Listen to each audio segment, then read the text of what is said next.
Hi everyone, welcome back to our channel.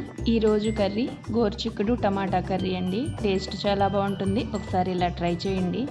ముందుగా ఈ curry కోసం కుక్కర్ తీసుకొని ఆయిల్ వేసి హీట్ అయిన తర్వాత అందులో వెల్లుల్లి జీలకర్ర వేసి వేగనివ్వాలి. ఇవి వేగిన తర్వాత కట్ చేసుకున్న ఆనియన్స్ పచ్చిమిర్చి వేసి గోల్డెన్ బ్రౌన్ కలర్ వచ్చే వరకు వేగనివ్వాలి. ఇందులో కొద్దిగా పసుపు ఉప్పు వేస్తే త్వరగా వేగుతాయి. ఇలా వేగిన ఆనియన్స్లో ఒక స్పూన్ అల్లం వెల్లుల్లి పేస్ట్ వేసి పచ్చివాసన పోయేదాకా వేగనివ్వాలి. ఇలా వేగిన తర్వాత ఇందులో ముందుగా కట్ చేసుకున్న గోరుచిక్కుడును వేసి పచ్చివాసన పోయేదాకా 10 నిమిషాలు వేగనివ్వాలి. ఒక స్పూన్ ఉప్పు వేస్తే ముక్కలకి ఉప్పు పట్టుతుంది.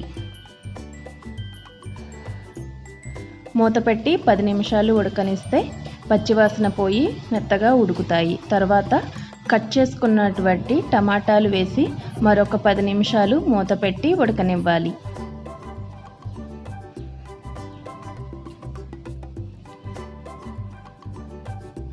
ఇలా ఉడికిన తరువాత ఇందులో 2 టేబుల్ స్పూన్ల కారం, 1 స్పూన్ ఉప్పు వేసి ఒక 10 నిమిషాలు ఉడికిన తర్వాత అందులో గ్రేవీ కోసం కొద్దిగా వాటర్ పోసుకొని ఒక 10 నిమిషాలు మూత పెట్టి ఉడకనిస్తే మెత్తగా ఉడికిపోతాయి.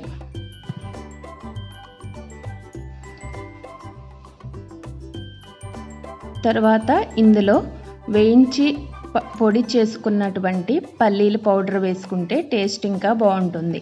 నువ్వుల పౌడర్ వేసుకున్న టేస్ట్ బాగుంటుంది. నా దగ్గర పల్లీల పౌడర్ ఉంది, పల్లీల పౌడర్ వేసుకున్నాను. తర్వాత ధనియాల పొడి కొద్దిగా, కొత్తిమీర కొద్దిగా వేసి సర్వింగ్ బౌల్లోకి సర్వ్ చేసుకుంటే గోరుచిక్కుడు టమాటా కర్రీ రెడీ అయిపోతుంది.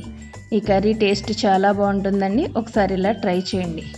సర్వింగ్ బౌల్లోకి తీసుకున్నాక మన టేస్ట్కి తగ్గట్టు ఒకసారి సాల్ట్ అడ్జస్ట్ చేసుకుంటే టేస్ట్ చాలా బాగుంటుంది.